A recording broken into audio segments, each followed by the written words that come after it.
Hi, so this is going to be a revision of C4. So I'm going to do essentially one section on C4.1, which is populations and communities, and then a separate section on transfers of energy and matter. You can do it however you want to do your diagrams, but my goal is to try to summarize each individual, like C4.1, in one page. So it might require a little bit of writing small, so feel free to do more than that. That's just kind of I want at the end of the day to have one-page summaries. So if you want to try to cram it all in one page, go for it. Otherwise, use however much space works for you. Okay, so let's talk a little bit about what C4.1 is. So a little bit similar to some stuff in B4. So we are looking again at populations and communities. So we do need to make sure that we remember the definitions of those. So it's not a new thing, but we still want to make sure we know that when we talk about populations, we are talking about one species only. And again, we're not talking everywhere, we're talking one species in one area. And when we talk about communities, we're now talking about interacting populations in an area. So essentially all the living species in that area. So interacting populations in one area.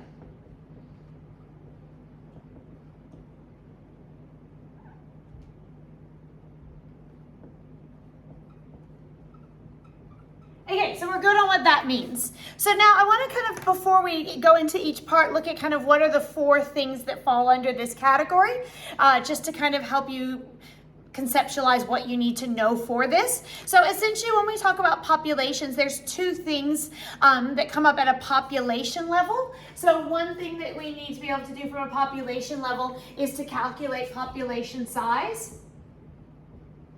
So we want to be able to have some indication of what is the size of a population.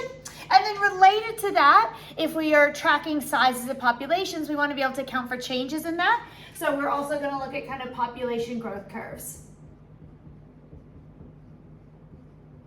So the sigmoid curve, and then even just the patterns, like what causes exponential growth and so forth. So those are the two kind of things we're going to pick up under populations. When we talk about communities, kind of essentially three things. So the main thing is we say these are interacting populations. So we want to actually look at what are the types of interactions. So being able to identify what kind of interactions two different populations or species can have in an area. And then flowing on from that, we want to then have a way of testing if there is an interaction, and that's where chi-square comes in. So then from that, we can actually then use a chi-square test for association. So that's going to enable us to say, is there an interaction between these two populations, or are they separate to one another? And then there's kind of a small subset for the types of interactions, which is to look specifically a little bit at predator-prey interactions. So we'll talk a little bit about cyclical oscillation and predator and prey relationships. So that's kind of a subset, but that's kind of fits under that category of types of interactions. So that's everything that kind of falls under this. So let's talk, start at the kind of beginning. And again, just for spacing purposes, I probably, if you can write smaller, basically leave half your page for community interactions. And then we'll do kind of half and half of your remaining page. So let's look at how do we go about calculating population size. So calculation of population size.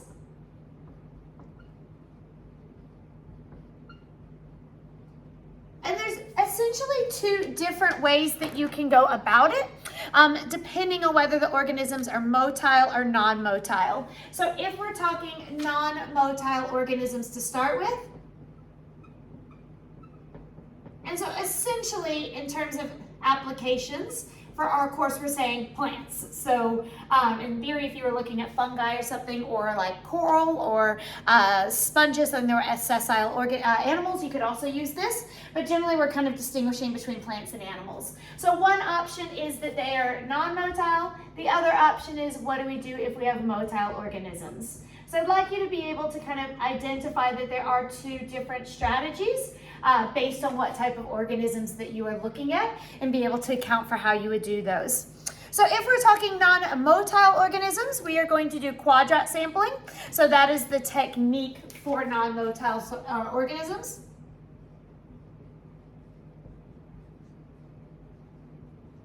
If we were talking motile organisms, organisms, we're talking capture, mark, recapture. So that's kind of the first thing, is just to be able to know which you use when. And then a little bit of information on how to do it. So I'm not going to go into every step of quadrats in terms of how you generate the random numbers, but we'll just kind of briefly mention that it is really important with quadrat sampling that you do collect a random sample and not a sample based on the fact that there looks to be a lot of life there. So we'll say if you're going to do quadrat sampling, you need to use random numbers in order to kind of ensure that where you throw it is actually a random sample. So you use random numbers to move along a transect. And that's just so that we ensure that we're actually looking at a random sample. So what we're wanting to do is basically say you're going to move, throw a dice or whatever, and basically, okay, I'm going to move 5 meters across, and then throw another one 4. I'm going to move 4 meters up, and that's where I'm going to throw my quadrat. So we're just trying to get away from like accidentally preferentially throwing it where there's more life and so forth. So that's ideally how you would do that. And then you want to count every organism inside. And remember, it needs to be every organism fully inside. So we're only counting them if they're completely lined up in them. And then we want to repeat that. So we're going to want to make sure that we don't just throw one quadrat, because that's a little bit of a limitation. So we're going to repeat with several quadrats. And one thing I wanted to add here was just recognizing that these quadrats may have very similar findings, or they may have very different findings depending on the species distribution. So this is kind of a good place. The reason why we want to do several is that enables us to get some sense for kind of how evenly distributed the organism is. So this is really important for species distribution.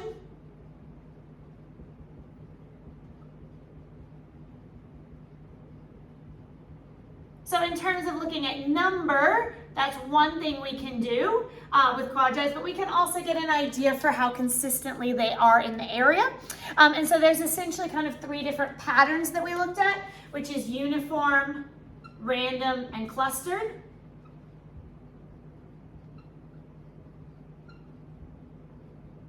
So those are kind of the 3 different patterns we tend to see, where they're evenly spread out, or we have kind of groups of them. And just remembering that essentially if it is uniform, we would expect basically every quadrant to be similar. So we could actually look at quadrant data and work out whether it's uniform or not. So if we see every quadrant basically coming up very similar, that suggests it might be a more uniform pattern.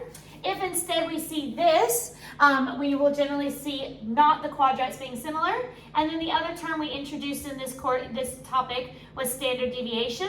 So how much kind of variation is there from a mean?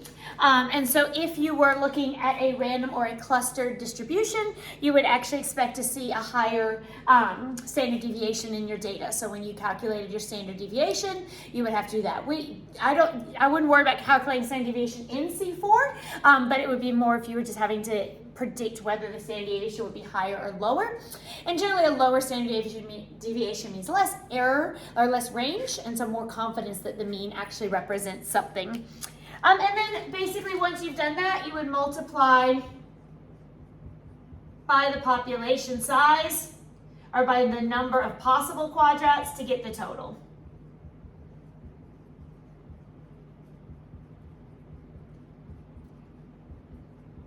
So if you looked at the area, and like I said, I could have done 200 quadrats, and I only did 2, which you should do more than that. Let's say you did 10.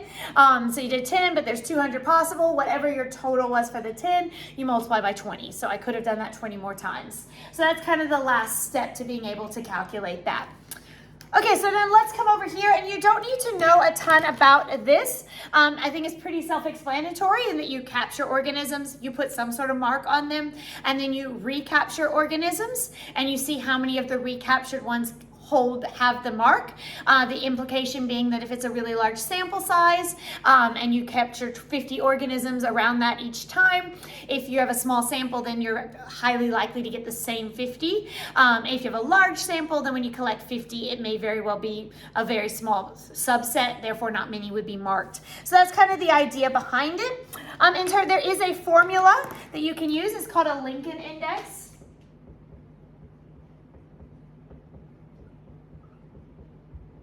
So hard to say whether that could be something that would show up on the exam or not, so we'll just go over it just in case, whereby the P is the population size, and then it's done by saying M, which is the number at first capture, times N, which is the number at the second capture, divided by R, which is the number at second recapture that are marked.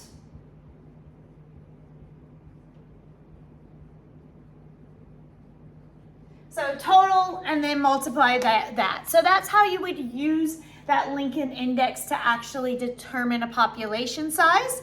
And again, just to kind of conceptually understand it, we would say that if there was a lot that are marked at the recapture, then that's going to suggest small population size, because you're just collecting the same 50 organisms, because that's really all there is. If there's very few that are marked, then that's going to suggest that it belongs to a large population, and there's so many organisms that your likelihood of capturing the same 50 is not very high. So I'm not going to, again, write every detail because I think it's fairly self-explanatory by name. The main thing is to be able to essentially account for that equation and how to do that. Okay, so I'm going to erase that, and then we're going to talk population curves. So that'll be our next kind of area. So essentially that's how you calculate sizes. And then if you were to calculate size over a period of time, like repeatedly capturing that, you could then graph and look at essentially how does the population size change over time. And most populations are going to show what's called a sigmoid growth curve.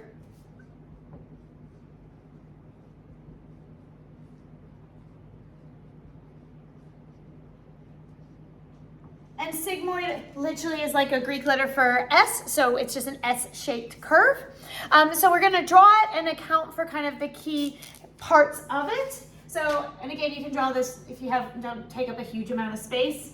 If you want to try to catch it on one page. If you don't care, then take as much space as you want. But I kind of crammed it over in a little corner there where I had some space. So down here is going to be time, and here is going to be population size. So what you're going to see is there's going to be an initial phase where the population is rapidly growing. So it's going to look kind of like a J. So the exponential is kind of that J shape where it starts going basically straight up.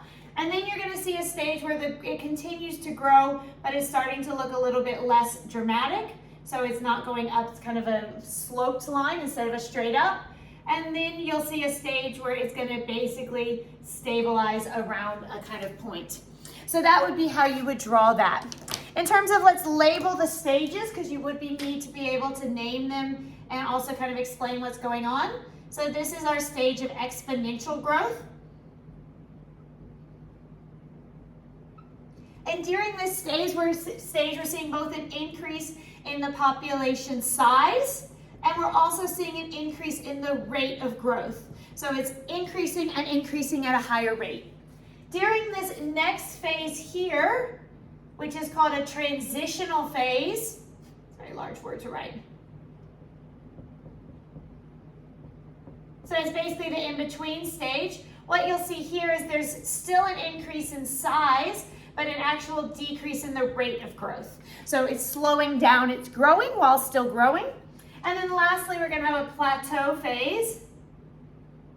And during the plateau phase, we're going to basically see no change in size and basically no growth. So it's just going to stay the exact same. A couple different ways you could write that is you could also say that during this stage, the birth rate equals the death rate. It's just a way of kind of expressing that same concept. i.e. we're not saying that no new organisms are being born, but we're essentially saying that for every time an organism is born, another one dies. So we're having kind of change in the population, but an overall same size. There is a point that you need to know. So this kind of point at which it stabilizes is called the carrying capacity. And you do need to know that term. And so your carrying capacity is essentially the maximum number of individuals that environment can sustain.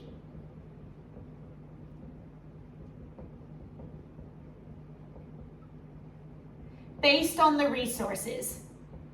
So based on the resources in that environment, that's kind of its magic sustaining point. Another way you can say it is that is the point at which the birth rate and the death rate kind of even out.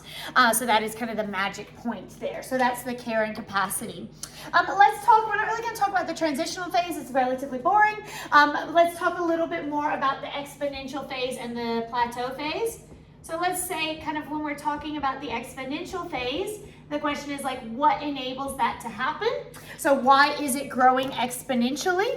And so basically the reason is unlimited resources. So there's a few factors. So in this situation, we have virtually unlimited, or abundant maybe is a better way of saying that. Unlimited is probably, there's never truly unlimited. So yeah, I'm going to cross that out. Abundant resources. So just lots and lots compared to the population size. Another thing that you would see is you would see very little disease or predation. And so at this stage, basically, there's not a lot of threats. So even if you had abundant resources, if you had a high amount of predators or a high spread of disease, you would still limit the population size.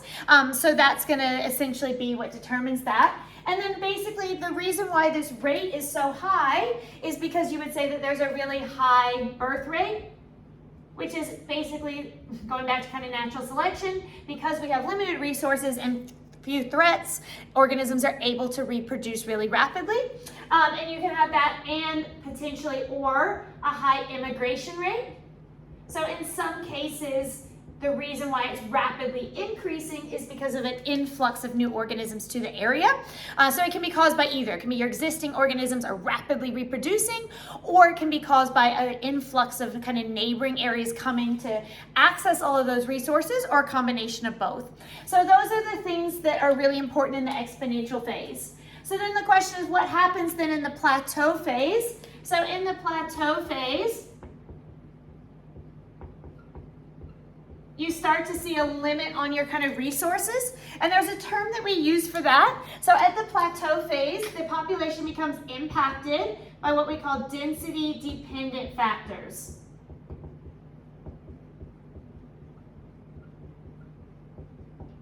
So in the exponential phase, they are not impacted by these density dependent factors. They're still impacted by density independent, which just means like a natural disaster could still impact that population. But they're not coming into these, which is basically what we kind of set up there. So density independent factors are factors that are more problematic in larger populations. So as my population starts to get really big, it starts to hit these density dependent factors that don't really impact small populations, but are really problematic in big populations. And so the main ones there are going to be essentially limited resources. And that's probably the most obvious one. So that's it can be food, it can be water, it can be shelter. So something is limiting access to something that they need. The other thing is we can start to attract more predators. So as a population gets bigger, predators are more likely to come to the area because there's available food. And then also pathogens are going to spread more quickly. So just that's the whole nature of social distancing. If you put people close together, diseases spread. So those are all things that are going to start to impact that larger population. And that is why, because those are going to start to have a role, but these are things are all going to do two things. They are going to basically either decrease the birth rate.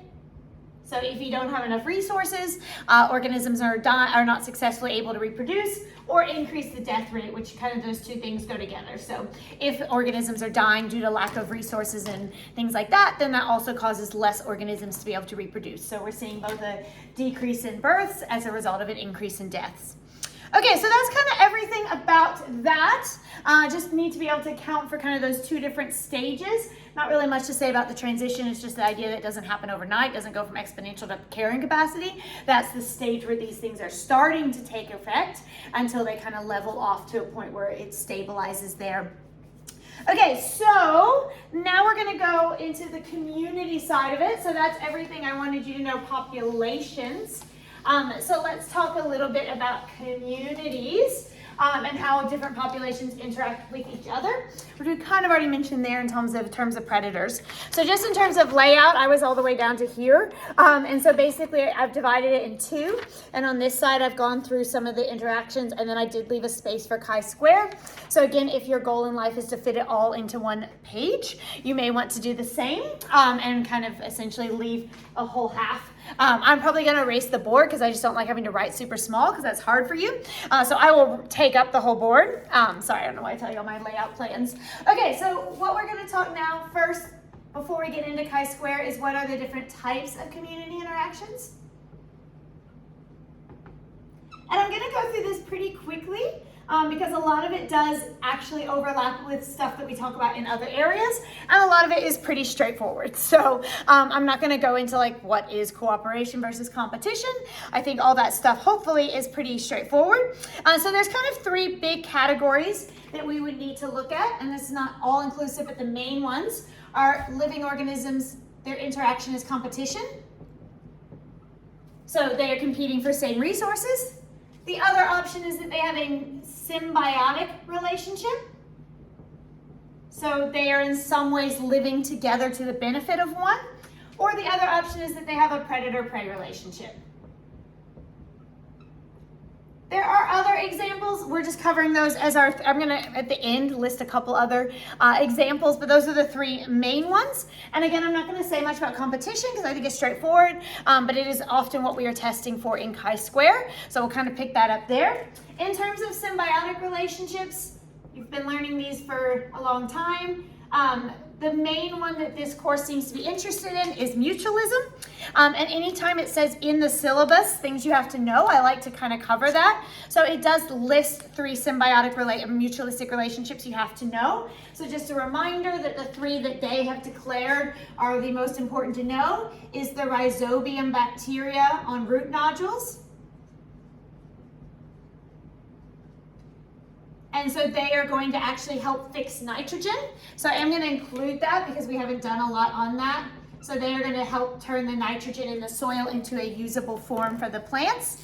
The other example is and I'm going to have to look at my sheet to spell this right because it has too many consonants for my liking. And I'm also not going to pronounce it because mycorrhizae, there you go, fungi. If you got to your exam and you don't remember that name, just write the fungi that grows on roots. So I'm trying to give all the information here, but don't stress about it. You feel like I wrote it yesterday when I made these and I still can't remember it, that's okay. On roots, and their main job is that they are going to help with water absorption. So they are going to increase H2O absorption. And anytime you're growing on roots, the thing that the plant is doing is photosynthesizing. So that's what they have one thing that they always offer everybody. Here's some glucose. And then the other one, which I'm just gonna list, but I'm not gonna get into again because we go into it in quite a bit more detail in before, so it comes up elsewhere. So we'll just list as coral and zooanthalae. So that is one of the ones that's listed as a symbiotic relationship you could need to know. We'll just list that. The other examples that, of course, mutualism could also be parasitism. So there were some examples of that that were listed, so be kind of prepared for that. Commensalism as well, although it's not listed in your course that you have to know that name, but parasitism is. So there you go. And then predator and prey we're going to talk about in a minute. There are a couple others to just briefly highlight. Pathogenicity is just the ability to essentially spread disease. Allelopathy is related to like secreting substances into the environment that harm another organism. So it doesn't quite fit into any other category. Like it's not a predator, it's not parasitism because they're not living in them. And one example of allelopathy is antibiotics. So that's just a type of that. So those are just some other things that are just straight definitions to revisit if you're not sure about those. Okay. Oh, when we say competition, one little note on this, because again, I'm not going to go into it because I think it's pretty straightforward, is that competition can be both, competition can be both inter or intra-specific. And that should be pretty straightforward because that's what we just talked about in the growth curve. So within a population, they are competing as well. And that's why we end up at carrying capacity, because populations are competing with each other. And then between populations, there is competition between different groups of organisms for the same food source. So that's just a small little reminder, and make sure that you know inter is between two, intra is within one. That word's going to come up a lot, so make sure you're clear on that. Okay, so we will pick up a little bit more here on the predator and prey, and just cover this idea of cyclical oscillation.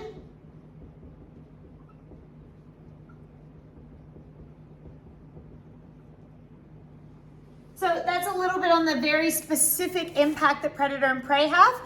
So I'm going to draw as a straight line, just because I drew it as a circle last time in class. So I'm going to draw as a straight line and then say back to the beginning, but you can kind of represent it different ways. But essentially, as an area, if we go back to like exponential growth, an organism moves to an area, and because of resources, they increase in number. And so what's that causing is an increase in the available prey if they're an organism that gets eaten. If there is an increase in the available prey, that is going to cause an ability for more predators to be successful. So more predators are going to move to the area, more predators are going to be fed, therefore they're going to reproduce, and we have more predators. If you have predators, in order for them to, as their population increases, they're going to eat more of the prey, so that's going to end up bringing down the prey population. And then when you bring down the prey population, that is going to bring down the predator population, which in turn allows you to then increase in the prey again because there's no longer as many predators. So once you get to the end of that, you restart. So, and restart. So it's an ongoing cycle whereby the change in one drives the change in another. And if you draw it, it basically creates these little curves where they're kind of off center from one. So one curve is delayed from the other. So the predators, as they go down, you see the prey start to go down or in delay. So they follow the same pattern. It's basically where one goes up, the other goes up. Then when one goes down, the other goes down. But there's just a lag between them because you have to wait till it kind of catches up to them. So that is just a quick reminder of that. And so that's because these represent two different kind of relationships. So what we're saying here is that the availability of prey influences how many predators there are. So the amount of prey impacts possible predators. So amount of prey determines the amount of predators. And so we call that a bottom-up effect, because basically what we're saying is that the trophic level below the food source determines the next one up. So that is called a bottom-up kind of control. But then we also are saying here that we're also acknowledging that the amount of predators determine the amount of prey. So that's another factor that says it's not just straight up. What's going on up here also affects the lower levels. So the idea of also that the number of predators keeps the prey population balanced as well. And that has kind of follow-on effects, whereby if that's not kept in balance, then you have too many prey, and then they overgraze on their food source, and then it kind of disrupts the ecosystem. And so that is considered to be a top-down effect. And that's often called a trophic cascade. I don't think that actual term is in your course specifically, but that is essentially what it is. So that's just another word for it. Okay, so that is essentially a very short version of that, but I think most of those things are pretty straightforward. I actually have enough room, so I'm going to do my kind. I'll erase, just so I can write more without squishing it in. Okay, so last thing in C4, which is probably the most challenging thing, just depending on how your math comfort is that you need to be able to use a chi-square test to test for association between two species. So this comes back to, we're testing for, is there an interaction? And so we're doing that with this chi-square test. So testing for an association between two species.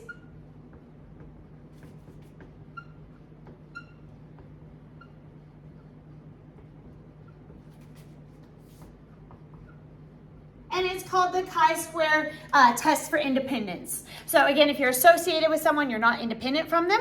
So that's where that term comes from. So it is the chi-square test for independence. And sorry, if you don't know that word there is chi-square is how you can also write it.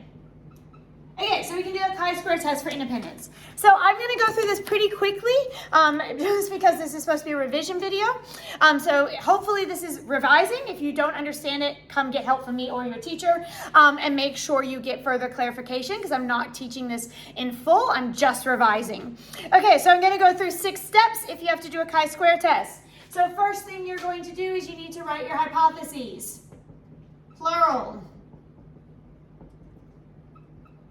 So in this chi-square test, our null hypothesis, we write that as HO, is always no association, or you can write it as independent of one another. So two species are independent of one another, or there is no association between the two species. And H1 is that there is an association between the two species. I'm just writing that really quickly. If you're writing on a test, write out like there is an association between the two species. Write it in a full sentence. We're just kind of keeping our diagram pretty bare basics for studying. Okay, next thing you need to do is based on your data. So you need to basically turn data into a contingency table. And how painful that process is depends on essentially how you're given the data. So we looked at a few examples in the Oxford book where it was pretty hideous, where you had to like count dots and everything. So it could be better or worse depending on how they give you the data. But let's remember what that contingency table looks like. So it would be like species A is present, species A is absent, and then total. You will need to know how to make these tables. So the IB is not always kind, so it may not give you a format for it. So it'll just be like, here's some data, do it to work out the expected values. So you need to be able to remember how to prepare this.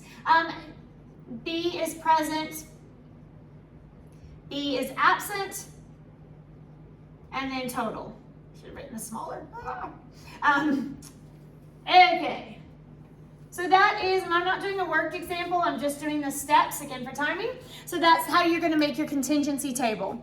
What you need to do with your contingency table then, and I'll just go to the other side when I'm out of space, is that you are going to use your contingency table to calculate expected values. And when you're calculating expected values, you're saying, what would we have expected if the null was true? So if there was not an association, what would we have expected? So that's what expected means, which is important to know. It is a formula, so you just need to memorize the formula. So if you use this formula, it will give you the expected. So when we do expected, the expected for any category is going to be the row total times the column total. And again, it doesn't therefore matter whether you do column versus row, which first, just this times that, over the total. So if I were calculating the expected for both being present, I would be looking at this box here, and I would say, okay, there's the row it belongs to, so that's the row total. This is the column it belongs to, so that's the column total, and then divide by the total. If I was calculating the chances of B being present but A being absent, I'm now looking at this box. Here's the row it belongs to, here's the column it belongs to, there's the total. Again, I don't want to spend 30 minutes all on chi-square again, so this is a revision on the assumption that you have you get it, you just need to remember what the steps. So that's how you're going to collect your actual expected values. From that, you are then going to calculate the chi-square value. And there's a couple different ways you can do it. So the formula for chi-square is that it is the sum of, that's sum of, observed minus expected divided by expected squared, and you sum up all of those. So some of my students prefer just to do it that way. They just do it as they add all those up. I actually find it easier to make a chart. So just a reminder, if you want to do the chart method, you would basically say, okay, for every category, so you would make a little chart and you would say category. And then you would say observed was this, expected was this. Make you try silver. Observed minus expected is this. Observed minus expected squared is this. And then observed minus expected squared divided by expected is this. And then you would basically just make a table of those values. And then at the end of the table, you summarize and you add all of these up. So add all of those up, and that will give you the chi-square value. So I always teach you with a table, but some students prefer just to go straight to the equation, and they just plug in the numbers without doing the table. So whatever works for you. You may not have to calculate this. Hopefully, you wouldn't have to do all of this. Hopefully, they would either give you the expected and just ask for chi-square, or they would give you the chi-square but ask for the expected or some part of it. So hopefully you wouldn't have to do the full shebang because it would take a lot of time. Once you have your chi-square, you then need to compare it to something. So if you get a chi-square and it's like 8, you're like, okay, is that big, small? How does that compare? So then we're going to look up the critical value. And you have to be given a table for this. So you are not expected to know these numbers, although it will always basically be the same most likely, but they could change the p-value on you. So if you look up on the critical table, you're going to have to know the degrees of freedom, which is your df, and that is going to be your number of rows minus 1 times your number of columns minus 1 in this table here. So that's where the degrees of freedom comes from. In this case, because we're doing a 4 by 4 table, it is 2 minus 1, which is 1, times 2 minus 1, which is 1. It is 1. So you can, if you enjoy knowing where that comes from, all power to you. Otherwise, for these types of problems, always use the degrees of freedom of 1. And then your p-value is going to be use 0.05. That gives you a 95% confidence in your conclusion. So you can be 95% confident that those results were not just due to a fluke chance. You could do a different p-value if it tells you. So unless told otherwise, use that. If they tell you to use another one, look at a different point in the table. So if you want to be more confident, you could use like a 0.01, and then you have like 99% confidence. So you can change that up depending on what the prompt says, but the generally accepted is to use 0.05 unless told otherwise. And then number 6, you are going to compare and conclude.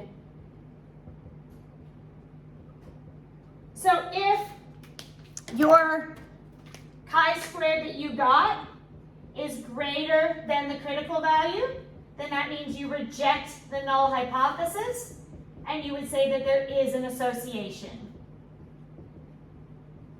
If, on the other hand, you got to the end of it and you would say, okay, actually, my chi-square is pretty small, and my chi-square is actually less than the critical value, then you would accept the null or fail to reject the null, and then you would say there is no association. They are independent of one another. Remember, chi-square only tells you that there is an association. It doesn't actually confirm for you whether it's a positive one like mutualism or a negative one like competition. But you can usually tell that by looking at the data. And so what you would generally find is if there was lots of instances where they were both present, if this number was high, so if you had a really high value here compared to the expected, then that would possibly suggest that it was a positive association, because what you're seeing is they're actually together more often than you would expect, which must mean they're helping each other in some way. If, on the other hand, these numbers are high, then that it would suggest competition, And what you're seeing is you don't see them together very often. So you tend to see one there where the other isn't, which suggests some sort of like niche partitioning, and that would suggest a competitive relationship. Okay, so that's all things C4.1. I'm going to erase and then keep going with C4.2. Okay, so for C4.2, we're going to look at basically two big categories. There's kind of lots of little parts of it that we can fit into all of that, which is basically food webs and energy pyramids, so transfer of energy between trophic levels, and then the carbon cycle. And those two things are somewhat related to one another, for sure, because the carbon cycle relates to some of the same processes, but we will kind of address them separately. I don't think this stuff is super hard because it's some stuff that you probably have done at different points, even in younger year sciences. So we'll go relatively quickly through it since we did spend a little bit longer on some of the chi-square stuff. So let's talk food webs and energy pyramids.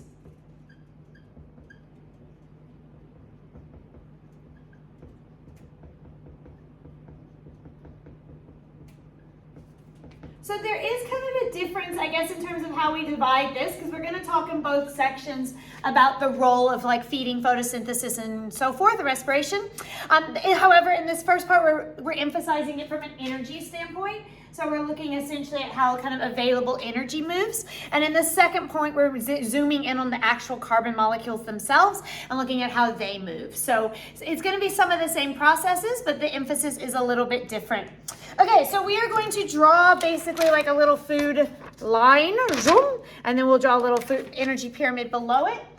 Okay, so we're going to, of course, all energy from an ecosystem is going to come from the sun. So we do have an open ecosystem whereby energy can enter the ecosystem in the form of solar energy. And that is going to then be used by our producers. There's my beautiful tree to represent my producer. Giant trunk. Okay, and the process by which that energy goes into the producers and gets turned into energy there is going to, of course, be photosynthesis.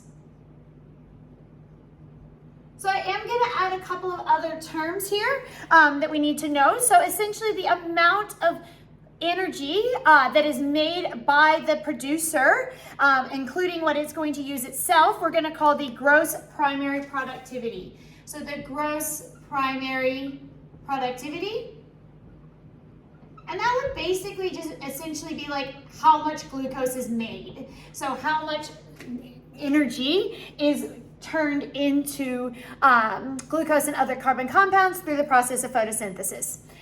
From what they make, there's kind of two pathways. So some of the energy that they make is going to actually, most of the energy they make is going to be used themselves. So the majority of the energy that plants make, they are actually converting into ATP and using it for their own cellular respiration, which will ultimately release it as heat. So when we burn energy, we ultimately release it as heat.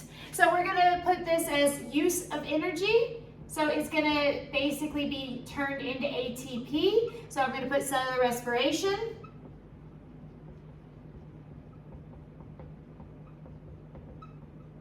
And the inevitable, therefore, heat loss.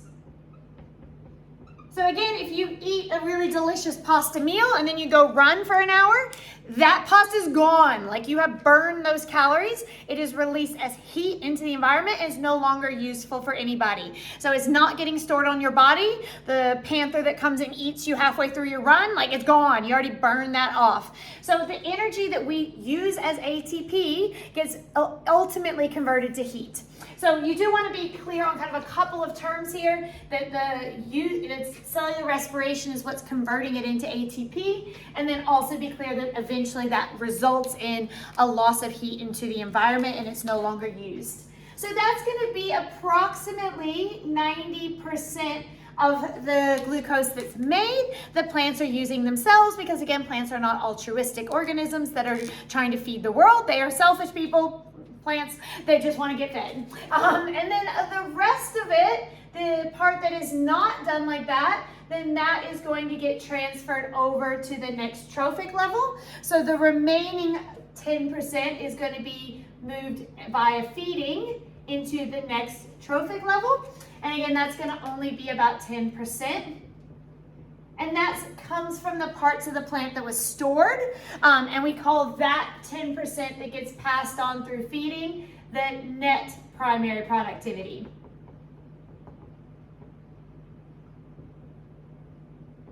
So gross is before any of it gets used. Net is after it's been used. Okay, so now, next thing along, oh, and then let's go ahead and I need to add a couple labels to these things for down the road. So this is my producer. And my producer is like the first energy level or first feeding level. So we call it trophic level 1. Okay, so trophic level 1 for the producer. Okay, then that is going to be consumed by a nice little bunny rabbit or other. I find that because I can draw giant ears on the bunny rabbit, they're my herbivore of choice. So there's my adorable bunny rabbit, and he is going to eat the plant, and so he is then transferring it to him. He is a primary consumer because he is the first consumer in my food web.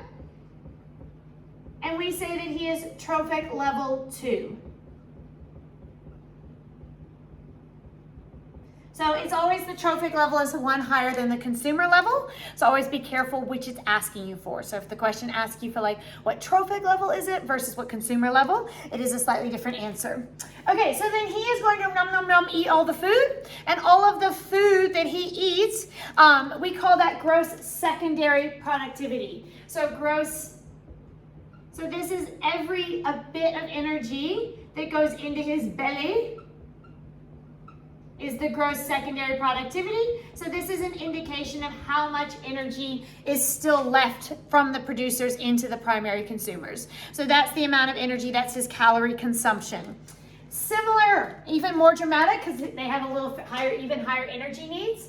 So of that energy that he actually eats, the majority of it he is going to use to like hop around the forest and make bunny babies. So reproduce like rabbits, if you've ever heard that expression, because they make a lot of babies. So he's going to use a lot of that energy. So it's going to be energy used, converted to ATP, and that conversion to ATP is in the process of cellular respiration. And then that ATP is going to basically be used for things like movement, reproduction, digestion.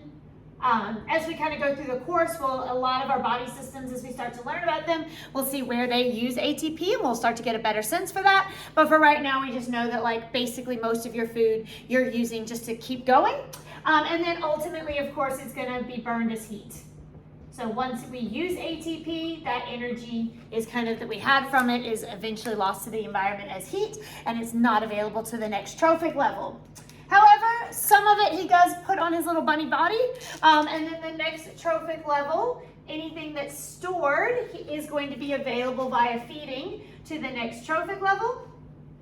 And same rule of thumb, we can use the very approximated 90-10. It's not an exact. In fact, it's probably slightly less than 10% for animals and slightly more than 10% for plants because their general ATP needs are lower.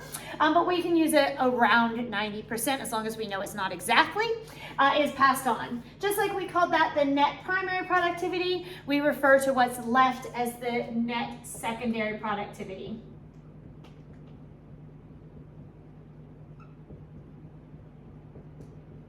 And this is getting exponentially lower as we go because we are losing 90% at each step.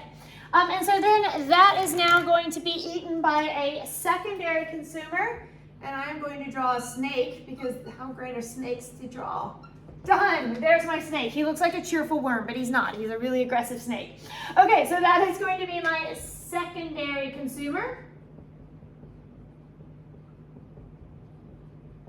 And he is going to belong to trophic level 3. And then the same thing would in theory happen. So I'm just going to leave it there because we're getting a bit repetitive. But essentially he's going to use most of his and is going to pass on from there. So in theory you could go all the way up to that fit? Hey. Tertiary consumer, which is in your vocab for this course. We can also have quaternary consumers. It's actually not listed in your syllabus as a word you need to know. They would rather emphasize the fact that generally these are limited because of how much the productivity is decreasing at every step. So generally limited number of trophic levels due to how much energy is lost.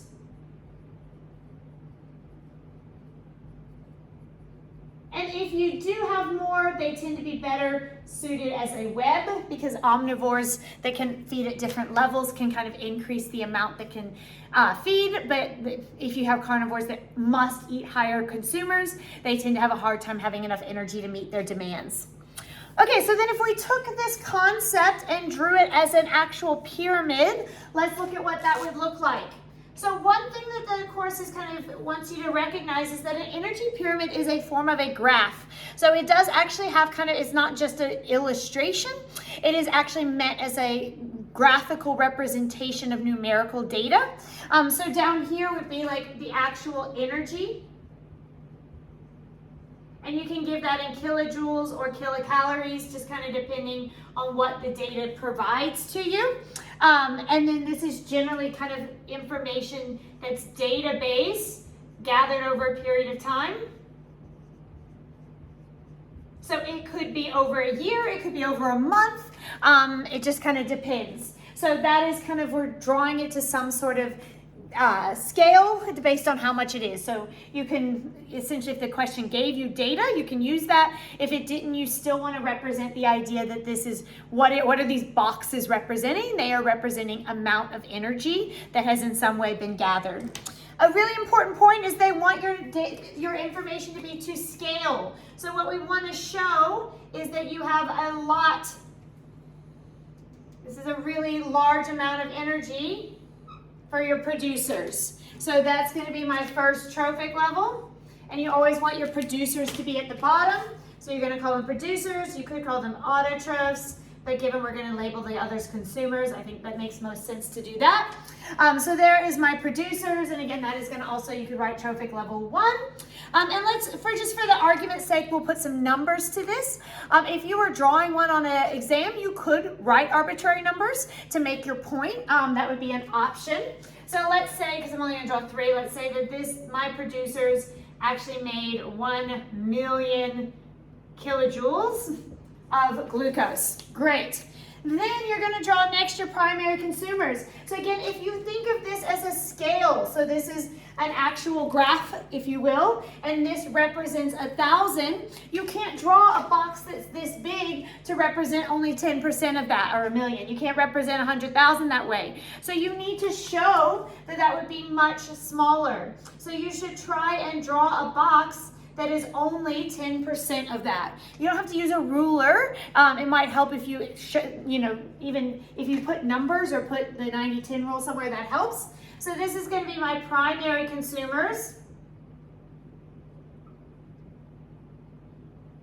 And in fact, maybe 1 million makes that a little bit harder.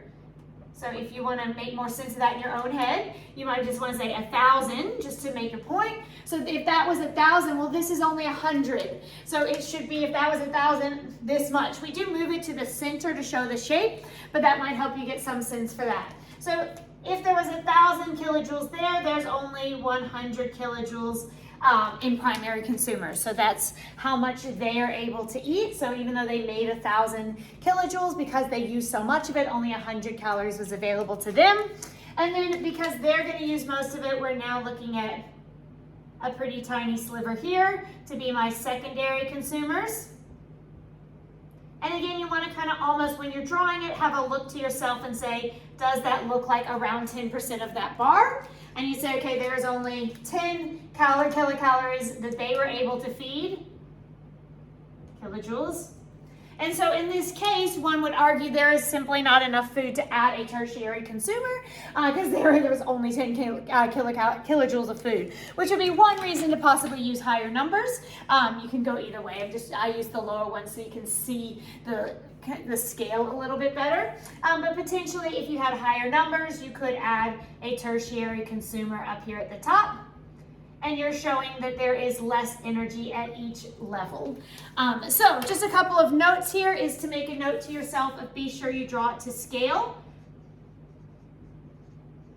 Be sure you recognize the idea. So each bar should be around 10%.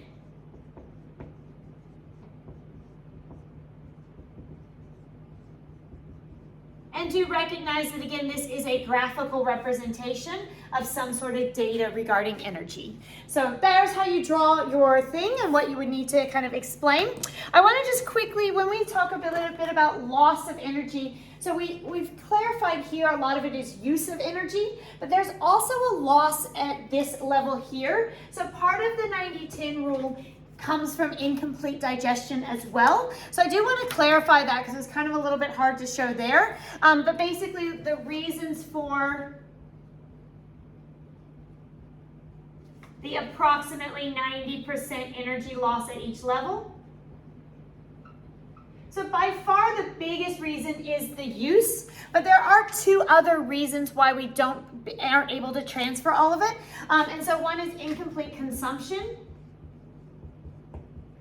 which is a fairly decent point in that we don't eat all of organisms. And this actually is, both of these actually impact herbivores more, in that if we do have a plant that has a lot of bark, the herbivores will not be able to use that as a food source. So we're essentially saying there is energy stored in matter, but it's not able to be eaten, like bones would be another example. So it might eat the flesh, but not the bones of the animal. So those are parts of the organism that never got consumed.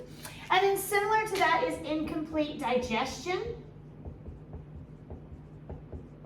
And so what that's basically saying is that if we eat plant matter, we can't break down like cellulose, for instance. So it just goes straight through us and comes out as poop. And so basically, even of the food we eat, we don't actually digest and use all of it for energy. So some of it just moves through our digestive tracts and comes out as waste. And then, of course, the biggest reason is cellular respiration.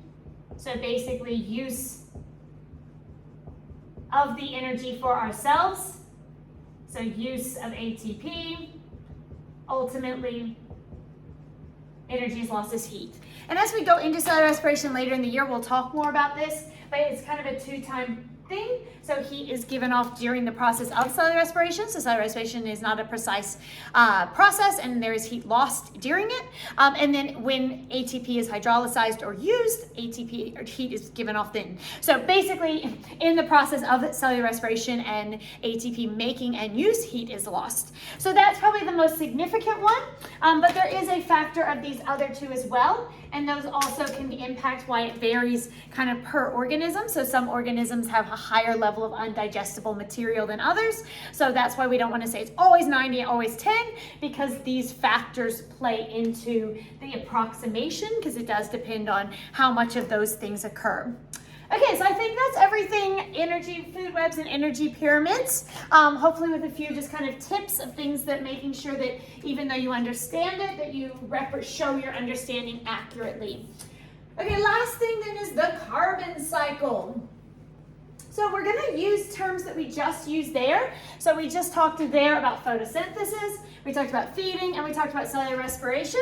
So we are going to kind of keep going with those themes. But instead of tracking energy, we're now going to actually look at the carbon molecules themselves. So slightly different emphasis, but same kind of processes playing a role. And then we'll finish carbon cycle and then do a brief summary of the Keeling curve, because that relates. And then that is the end of C4. Okay, so the carbon cycle. So I am going to again show this as a drawing, which I did in class as well. In part, like I draw everything, but also your course does actually list that you could have to draw this. So it is actually something that you need to be able to visually represent. I am going to do very little pictures of trees and cows. You could just write the word tree.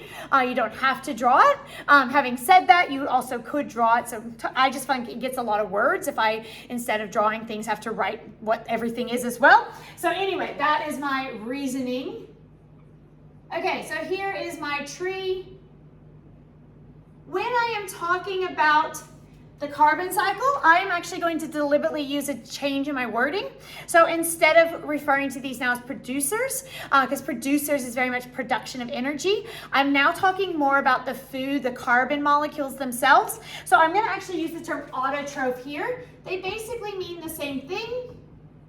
Autotroph is just referring to the making of the food. So it'd be like if you cook dinner for yourself, you'd be like, I made dinner for myself. If you cook dinner for your family, you like, I cooked for them. Same idea. So autotroph is like making the food themselves. Producer refers more to its role in the ecosystem. Okay, so up here in the atmosphere, and you might have to actually label that your cloud is an atmosphere because that may not be totally obvious. We have carbon dioxide. So here is my CO2.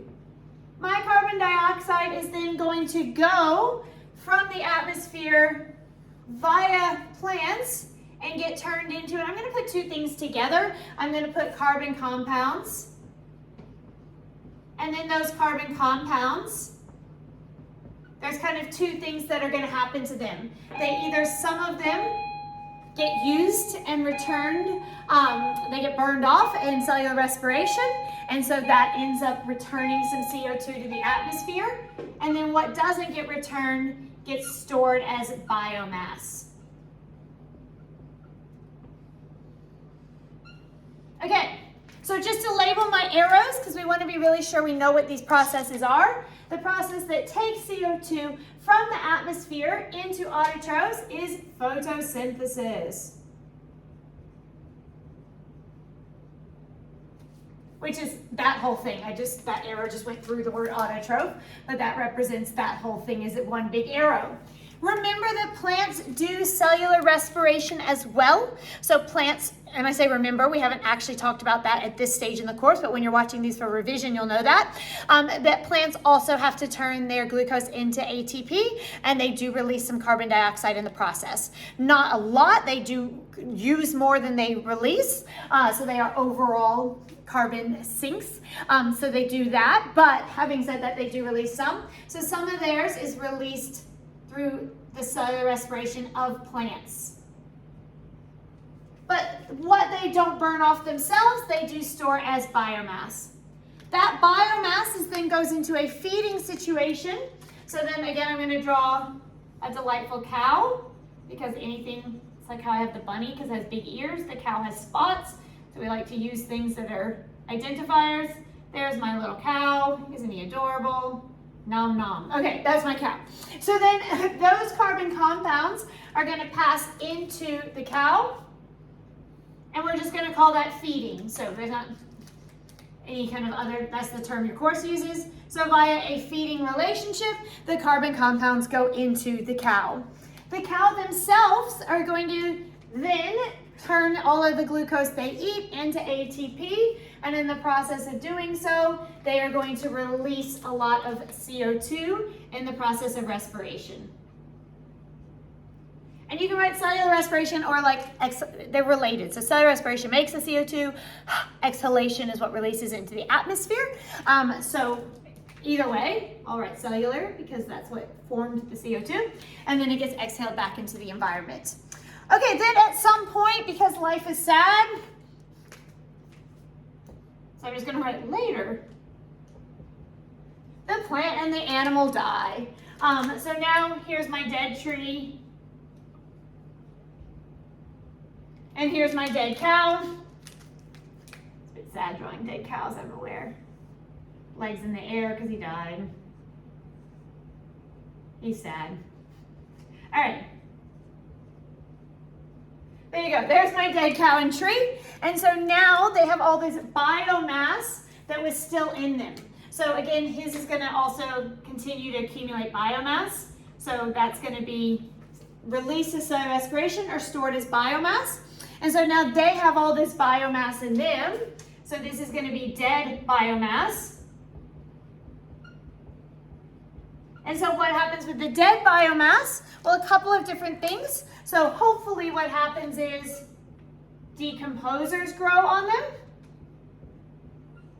And then the decomposers, two things happen. So the decomposers use them as their carbon source. So that actually feeds them. So that's kind of heterotrophic nutrition. So that's, it's kind of a feeding relationship. I'm trying to figure out exactly how to phrase that. So I think we'll call it feeding. So they're basically using that matter as their own food source. And then when they do that, they are then going to themselves release some of it back to the atmosphere via cellular respiration. So they are heterotrophs, they're getting their carbon compounds from the biomass of dead stuff, and in doing so, they're going to end up converting it to ATP and returning it as to the atmosphere. Additionally, because of their external digestion, because they digest outside their body, they also leave some decomposed, broken down matter in the soil. So some of it they take in, but then they like over digest and some of it's left there. And so that is actually going to return carbon just into the soil, which in turn hopefully will end up getting taken up by plants when they're taking up other things from the soil, and they'll use that in the future as well. So that is the process of decomposition,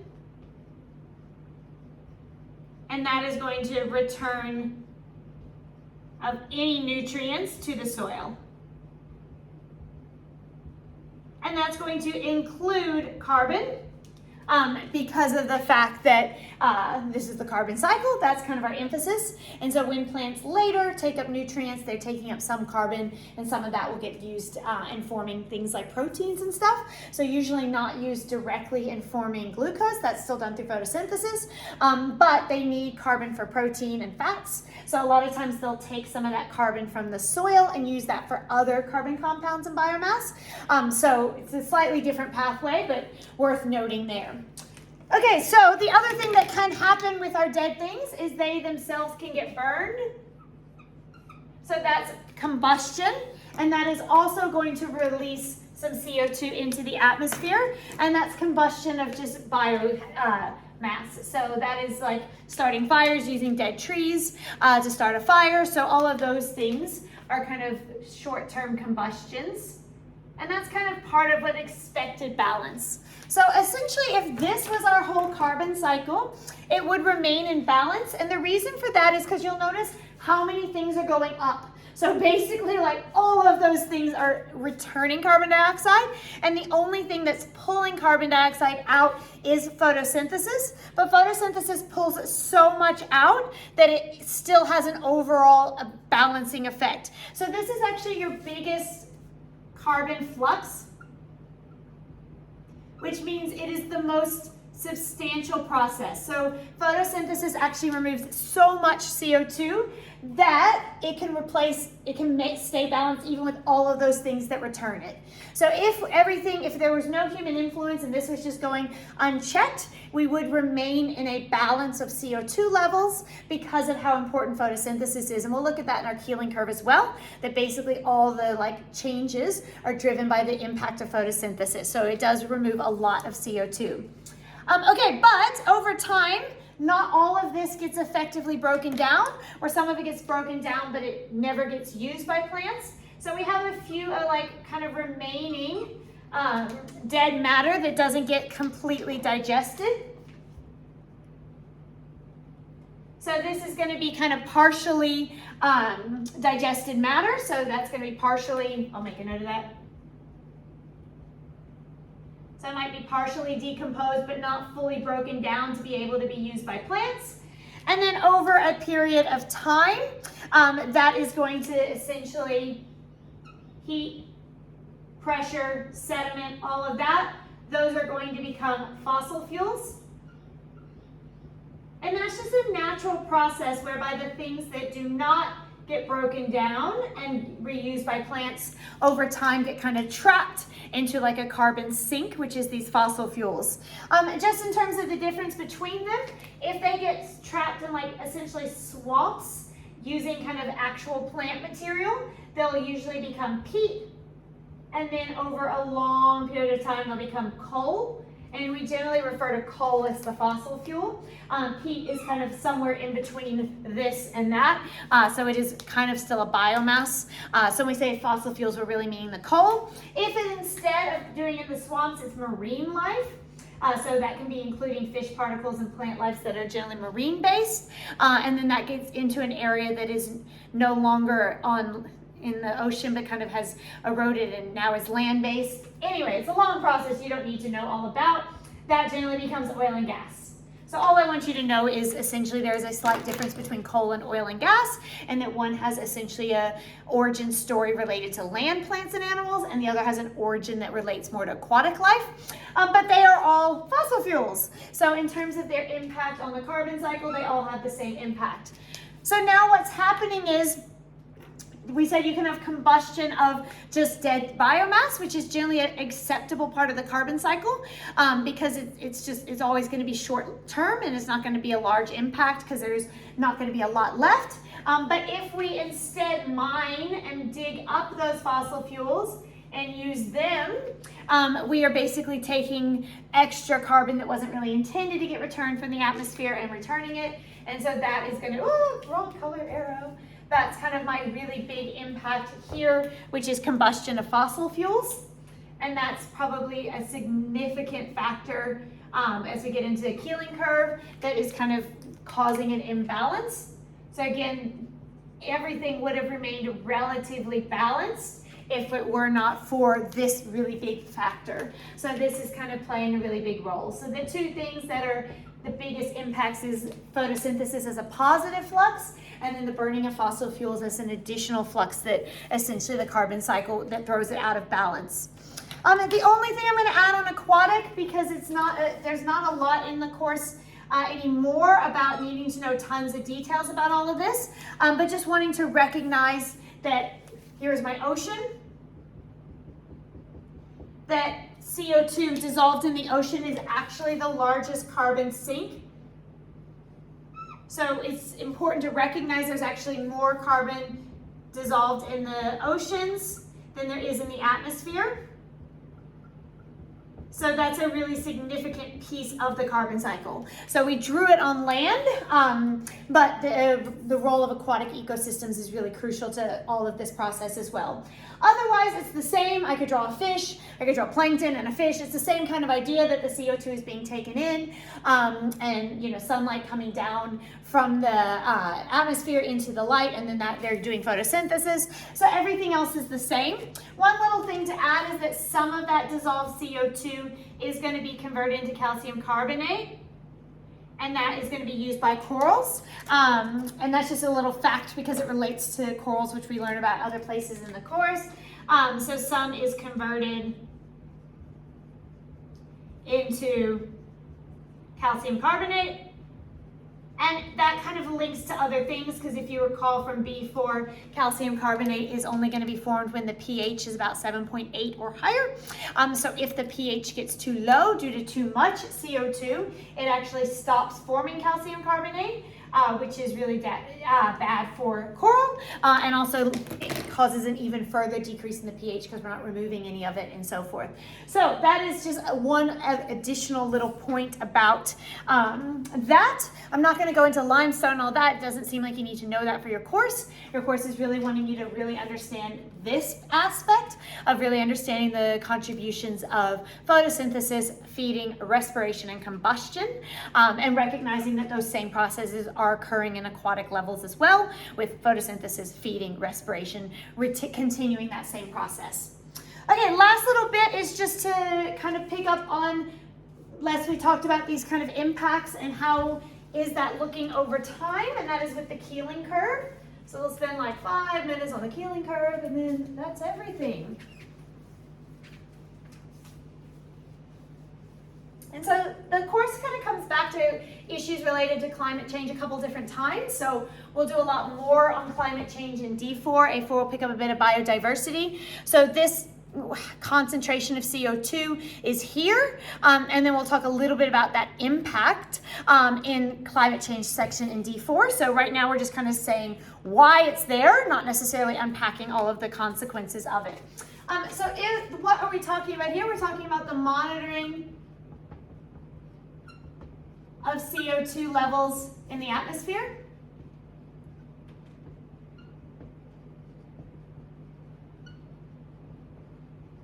And where that's done is at the Moana It's done several places, but the traditional one that then gives rise to the Keeling curve is done at the Mauna Loa Observatory in Hawaii.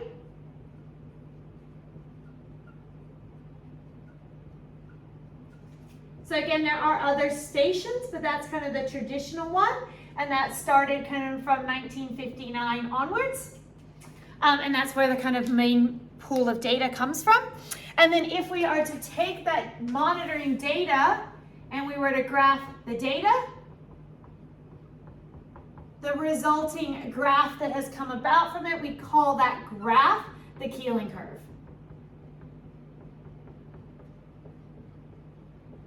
So the Keeling curve is the graph of the data from the Mauna Loa Observatory on the CO2 levels over time. Okay, so 2 trends you need to know. We'll go through them real quickly. I'm not even going to plot data points. I'm just going to show you the overall shapes. You need to know the long-term trend as well as the annual trend. We'll actually start with the long-term trend because it's probably easier, because surprise, surprise, it is going up. So essentially from 1960 to present, we are seeing an increase in the CO2 levels. So it's increasing and increasing at an increasing rate.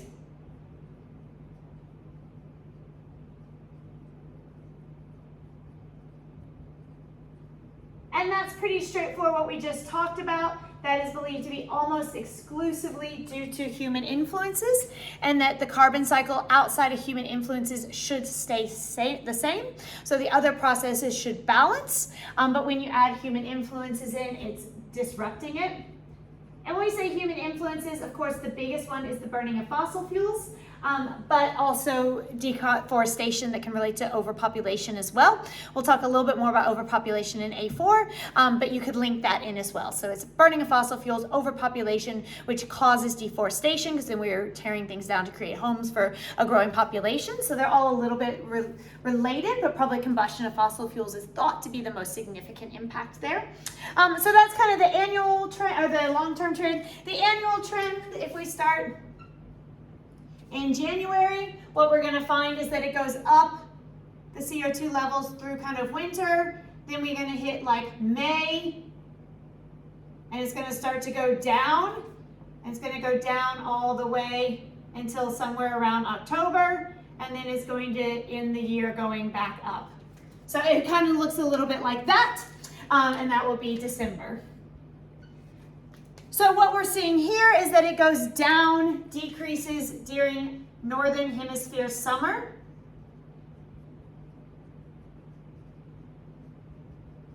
And again, bear in mind where our data is coming from. Our data is coming from Hawaii, which is in the Northern Hemisphere, so that's why it tracks that way. But if you were to look at a global, it tends to still overall follow the Northern Hemisphere, just because there's more plant life in the Northern Hemisphere. So the global one also follows the Northern Hemisphere trend, but particularly we're talking about the Keeling curve out of Hawaii, it makes sense. When we have summer, that is because there is more sunlight. And if we have more sunlight, we have more photosynthesis. And when we have more photosynthesis, again, photosynthesis is the largest carbon flux. So the biggest impact of how much carbon there is relates to photosynthesis. So photosynthesis is the most substantial thing, and it removes the CO2 from the atmosphere. So because of its big impact, it's causing that little dip. And what we can see is the kind of essentially the dip is going to be more dramatic in places with more plant life. So the long-term one isn't necessarily going to be like that. The long-term one actually might be less dramatic. If you've got good plant life, you have a little bit more protection. But the annual one, you're going to see a more dramatic dipping if you have a lot of plant life, because they're able to consume a lot of that CO2. If you don't have as much plant life, it doesn't cause quite as much of a shift. Okay, so that's the last little bit. You would just need to be able to explain either of those curves and kind of what the pattern is, but also the cause. So in this case, this is human influences. This is actually a naturally occurring thing. This is not related to human influences. So this annual trend would be happening no matter what, and it is just related to seasons. So it is solely related to sunlight and seasonal shifts. All right, that's all C4. Good luck.